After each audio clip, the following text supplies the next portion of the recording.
नमस्कार शेतकरी मित्रांनो, इसाप ऑर्गॅनिकच्या 38व्या एपिसोडमध्ये आज आपण माहिती घेणार आहोत.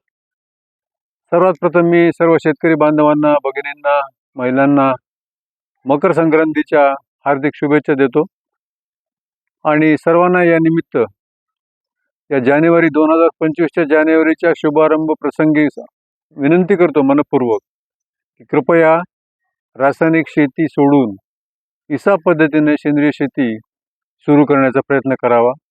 कारण ही शेती पद्धती अत्यंत विज्ञानावर आधारित, निसर्गावर आधारित, निसर्गाचे संतुलन साधणारी, मानवाचे, पशुचे, जमिनीचे आरोग्य अबाधित ठेवणारी अशी शेती पद्धती आहे. त्याचा आपण वापर करावा अशी माझी सर्वात प्रथम आपल्या सगळ्यांना नम्र विनंती आहे.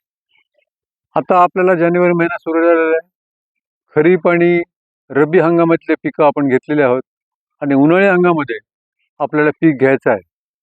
उन्हाळी हंगामामध्ये कॅश क्रॉप ज्याला म्हणू आपण, ते उन्हाळी भुईमुग हे पीक आपण घ्यावं अशी माझी विनंती आहे. भुईमुग हे आपण खरीप सीझनमध्ये सुद्धा घेतो आणि परंतु खरीप सीझनमध्ये पावसाचे प्रमाण, आर्द्रताचे प्रमाण जमिनीतलं हे जास्त असल्यामुळं कीड रोगाचा प्रादुर्भाव खरीप भुईमुगावर जास्त होतो. त्या तुलनेने उन्हाळी हंगामामध्ये आपण जर भुईमुग घेतला तर त्या बऱ्याच तुलनेने आपल्याला कीटकनाशकं, रोगनाशकं, सेंद्रिय पद्धतीचे आपण जे वापरणार आहोत त्याचे प्रमाण कमी लागते आणि पिकाची वाढ जोमदार आणि चांगली होते. तो हंगाम उन्हाळीमध्ये चांगला आहे आणि त्याचा पैसाही आपल्याला भरपूर होऊ शकतो. आता आपण या इसाप पद्धतीमध्ये बायोडायनॅमिक कॅलेंडर प्रमाणे आपण पेरणीची तारीख, पूर्व मशागतीची तारीख, त्याचं बियाणं कोणतं निवडावं हे सुद्धा आपण माहिती यावेळी घेणार आहोत. तर आपण उन्हाळी भुईमुगाची पेरणी तुम्हाला 15 जानेवारीपासून सुरू करून शेवटी 15 फेब्रुवारीच्या आत संपवायची आहे मित्रांनो. 15 जानेवारी ते 15 फेब्रुवारीपर्यंत तुम्ही पेरणी करा. त्या ठिकाणी तुम्हाला अगोदर पूर्व मशागत करायची आहे. तर बायोडायनॅमिक कॅलेंडर प्रमाणे जे नांगरणी वखरणी आपण करणार आहोत, आपल्याला नांगरणी टाळायची आहे. शून्य मशागत पद्धतीप्रमाणे वरचं सुरुवातीचं 4 इंच थर आपण हे करणार आहोत, कल्टिवेट करणार आहोत आणि रुंद सरी वरंबे पद्धती किंवा BBF या पद्धतीने आपण रुंद वाफे पद्धती त्याप्रमाणे आपण बेड तयार करणार आहोत. केव्हा ते 14 जानेवारी ते 27 जानेवारीपर्यंत. 27 जानेवारीपर्यंत तुमचे हे बायोडायनॅमिक कॅलेंडर प्रमाणे अतिशय शुभ दिवस आहेत. पूर्व मशागत तुमची पूर्ण व्हायला पाहिजे. ही मशागत करताना आपण 2 टन प्रति हेक्टरी बायोडायनॅमिक कंपोस्ट जरूर टाकावं आणि त्याच्यामध्ये आपण लिंबोळी पेंड, लिंबोळी पावडर, लिंबोळी पेंड हे सुद्धा मिसळावी. यामुळे आपल्याला खताचे नियोजन होऊ शकते. जमिनीतले कीड रोग याच्यासुद्धा आपल्याला हे दूर आपण ठेवू शकतात. आणि आता या ठिकाणी BBF पद्धतीने आपण जर या ठिकाणी वाफे केले आणि त्याची टोकन करायची आहे मित्रांनो. टोकन करताना तुम्हाला 80 किलो बी लागेल तुम्हाला. परंतु आपण नेहमीसारखी SB11 ही जात न निवडता फुले कृषी विद्यापीठाच्या किंवा दुसऱ्या कृषी विद्यापीठाच्या सुधारित जाती आपण निवडाव्यात असे मी तुम्हाला विनंती करतो. सगळ्यात चांगली जात जी मला वाटते उन्हाळी भूमिगामध्ये तर महात्मा फुले राहुरी कृषी विद्यापीठाची फुले उन्नती ही जात चांगली आहे मित्रांनो.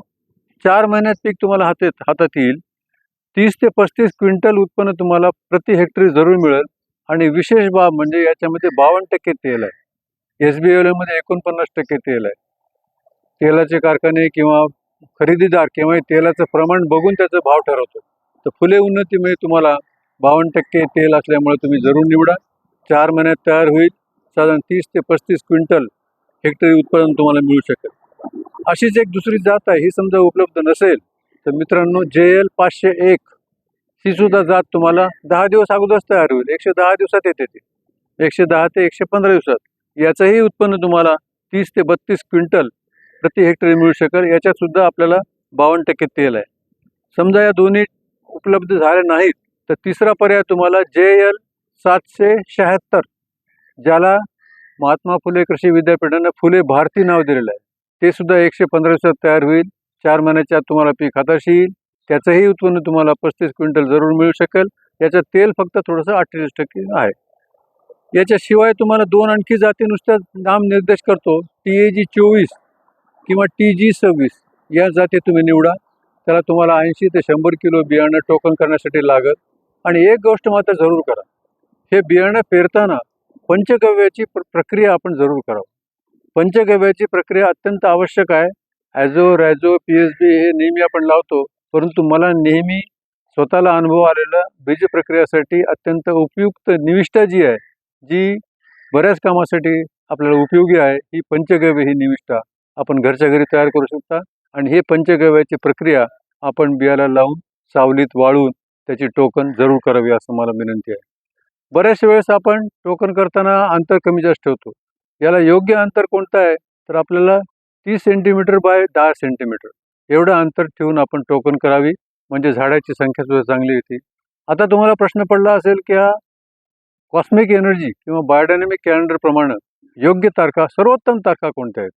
उत्तम तारीख ज्याच्यामुळे आपल्याला अंतराळातून पॉझिटिव्ह फोर्सेस मिळू शकतात आणि पॉझिटिव्ह फोर्सेसमुळे कॅल्शियम मिळू शकते, सिलिका मिळू शकते आणि मुळ्याची वाढ सुद्धा खोल जाऊ शकते आणि कीड रोगाचा प्रादुर्भाव सुद्धा या पेरणीच्या तारखेला आपण जरूर केला तर त्यावेळेस आपल्याला याचा लाभ घेता येते. आता कोणत्या तारखा त्या? तर जानेवारीमध्ये आपल्याला, आता तर जानेवारी 15 झालेला आहे, तर तुम्हाला 20 तारीख आणि 30 तारीख या सर्वोत्तम तारखा आहेत. किंवा 18ला तुम्ही करू शकता. आता 18 जवळच तारीख आहे, तुमचं शेत तयार असेल, तुम्ही घाईनं समजा बेड वगैरे तयार केले, तर त्या ठिकाणी तुम्हाला 18, 20 आणि 30 या 3 तारखा अत्यंत शुभ आहेत. त्या दिवशी पेरण्याचा प्रयत्न करा. काही कारणामुळे तुम्हाला शेत रिकामं नसेल, पूर्व मशागत झाली नसेल, वाफ्याला तयार करायला वेळ असेल, तर फेब्रुवारीमध्ये 6, 7 आणि 15 फेब्रुवारीमध्ये 6, 7 आणि 15 या सर्वोत्तम तारखा आहेत. या तारखेला आपण जरूर बियाची टोकन करावी आणि नैसर्गिक आपल्याला जे गिफ्ट मिळालेले आहे अंतराळातून, त्या गिफ्टचा फायदा घ्यावा आणि आपोआप त्याचं निव्वळ तारीख पाळल्यामुळे आपल्याला 8 ते 20% उत्पन्न सहज वाढू शकते. तर हे या ठिकाणी भुईमुगाची माहिती या ठिकाणी आपण घेतलेली आहे. आता आपण कोणत्याही पिकावर लक्ष घ्या. कोणत्याही पिकासाठी आपण कीडनाशक किंवा रोगनाशक फवारतो जेव्हा आपल्याला कळते किंवा लोक म्हणतात किंवा आपण पाहतो की एखादी आळी पडलेली आहे, पानं पिवळे पडलेले आहेत किंवा झाड वाळायला लागलेलं आहे, तर हे पाहिल्यावर आपण लगेच कृषी सेवा केंद्रात जातो किंवा शेजारच्याला विचारतो की तुम्ही फवारणी तू कोणती करतोयस, मग मी पण ती फवारणी करेल. मग भाजीपाला असो कोणते या पिकामध्ये आपल्याला पीक संरक्षणासाठी कृषी सेवा केंद्र, कृषी विभाग आणि शेजारचे शेतकरी हे 3च मार्ग आपण अवलंबतो. पण मित्रांनो, जागरूक व्हा, विज्ञानाचा आधार घ्या आणि एक गोष्ट करा की तुम्हाला माझी विनंती आहे की पहिल्यांदा जेव्हाही तुम्हाला प्रॉब्लेम वाटेल की किडीचा आणि रोगाचा किंवा काहीतरी हे झालेलं आहे, त्याच्या विकृती आलेली आहे झाडामध्ये, मग कोणतेही पीक असो उभं आपल्याला, त्याच्यामध्ये सुरुवात तुम्ही सर्वे करा, शेताचं निरीक्षण करा, पूर्ण शेतात फिरून बघा आणि त्याचे लक्षणं काय आहेत बघा. आणि त्याच्या सुरुवातीला सर्वेक्षण केल्यावर हे ओळखा तुम्ही की किडीचा प्रादुर्भाव आहे का, रोगाचा प्रादुर्भाव आहे का, न्यूट्रिएंट डेफिशियन्सीमुळे कोणत्या मूलद्रव्याची कमतरतेमुळे पानं पिवळलेले आहेत, किंवा व्हायरस रोग आहे, किंवा हवामानाचा बदल अचानक झाल्यामुळे धुकं पडलं, थंडी एकदम पडली त्याच्यामुळे काही गाठलेले आहे, किंवा पाणी जास्त झालं, मुळ्याशी हवा खेळत नाही, लगे कोमेजलं जाते झाड. तर असं नेमकं कारण शोधा त्याचं. कीड, रोग, मायक्रोन्यूट्रिएंट डेफिशियन्सी, वातावरणातील बदल या कोणत्याही कारणामुळं या पिकामध्ये कोणतीही विकृती किंवा आपल्याला दिसू शकते. एकदा आपण ओळखलं की कीड आहे का, रोग आहे का, मायक्रोन्यूट्रिएंट डेफिशियन्सी आहे, हे ओळखल्यावर त्याचा उपाययोजना करायला आपल्याला सोपं जाईल. त्यामुळे आधी सर्वेक्षण करा, हवामान बदलामुळे झालं का ते बघा, आणि आपल्याला एक करा, जानेवारीमध्ये 28 तारखेला, जानेवारीमध्ये बायोडायनॅमिक कॅलेंडरच्या प्रमाणे 28 तारखेला कीड असो नसो, कारण 28 तारीख जी आहे ती अमावस्याच्या 24 तास आधीची आहे. आणि जनरली सर्वसाधारणपणे पानं पोखरणारी अळी, बोंड पोखरणारी अळी किंवा कुरतडणाऱ्या ज्या अळ्या असतात, ज्या या कीटकशास्त्र विषयामध्ये आपण ज्या भाषेमध्ये म्हणतो की त्या अळ्या ज्या आहेत, छोट्या अळ्या आहेत, त्याचा प्रादुर्भाव, त्याचे पतंग जे आहेत ते पतंग अमावस्येच्या रात्री जास्त टाकतात. पतंग अंडे टाकतात जास्त.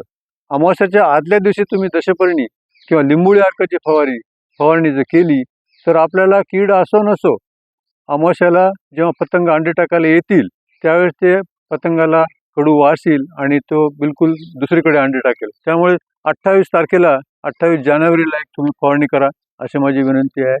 आणि कीड कमी असो जास्त असो एक लिंबोळी अर्काची किंवा दशपर्णीची फवारणी तुम्ही आणि करायची आहे. आणि बरं या कीड नियंत्रणाबाबत रोग नियंत्रणाबाबत आपण सविस्तर नंतर बोलणारच आहोत.